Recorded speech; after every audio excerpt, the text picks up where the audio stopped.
Nous sommes en juin 1951, précisément à Times Square, et il est 23h15. Malgré l'heure tardive, la rue est remplie de passants, d'hommes d'affaires et de vendeurs de journaux. En somme, une soirée assez basique à New York, quoi. Mais au milieu de tout ce raffut, soudain, apparaît un homme d'une trentaine d'années qui semble complètement désorienté et hors du temps. Mais c'est pas ça qui choque les gens, parce que ce qui choque les gens, c'est qu'il est habillé comme ça.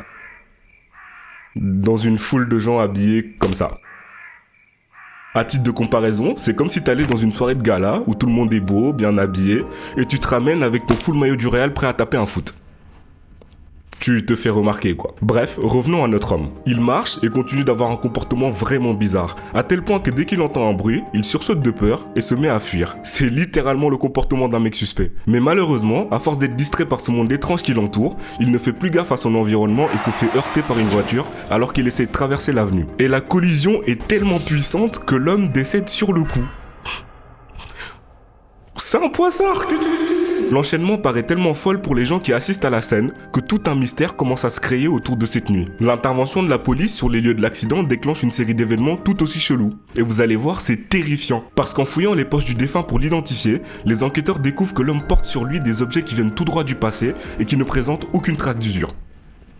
Me demandez pas comment c'est possible, même moi je sais pas. Et tenez-vous prêts, c'est assez dingue. Un article de presse datant de 75 ans, dans l'état d'une impression récente, un jeton de cuivre d'une bière valant 5 cents, portant le nom d'une berline qui était inconnue, même pour les personnes les plus âgées de la région, une facture pour des soins de cheval et le lavage d'une calèche inscrite au nom d'une écurie sur Lexington Avenue, qui ne figure dans aucun carnet d'adresse, $70 en billets anciens, une médaille pour une course, une lettre en provenance de Philadelphie datant de 1876, une carte de visite avec le nom de Rudolph Fenz et une adresse sur la 5e avenue. Donc si je récapitule, l'homme s'appelle Rudolph Fenz et habite sur la 5e avenue. C'est tout ce qu'on sait. Pour les enquêteurs, la police se lance dans une enquête captivante sous la direction du capitaine Hubert Reim, qui est chargé de traquer les personnes disparues à la police new-yorkaise. Un sorte de Sherlock Holmes des gens disparus, quoi. Et malgré ces efforts, aucune trace de Rudolph Fenz n'a été trouvée dans les archives, annuaires téléphoniques, empreintes digitaux ou même registres médicaux. Mais qui es-tu, Rudolph ? Mais après des nuits à s'arracher les cheveux, le capitaine découvre un certain Rudolph Fenz Jr. dans un annuaire téléphonique de 1939,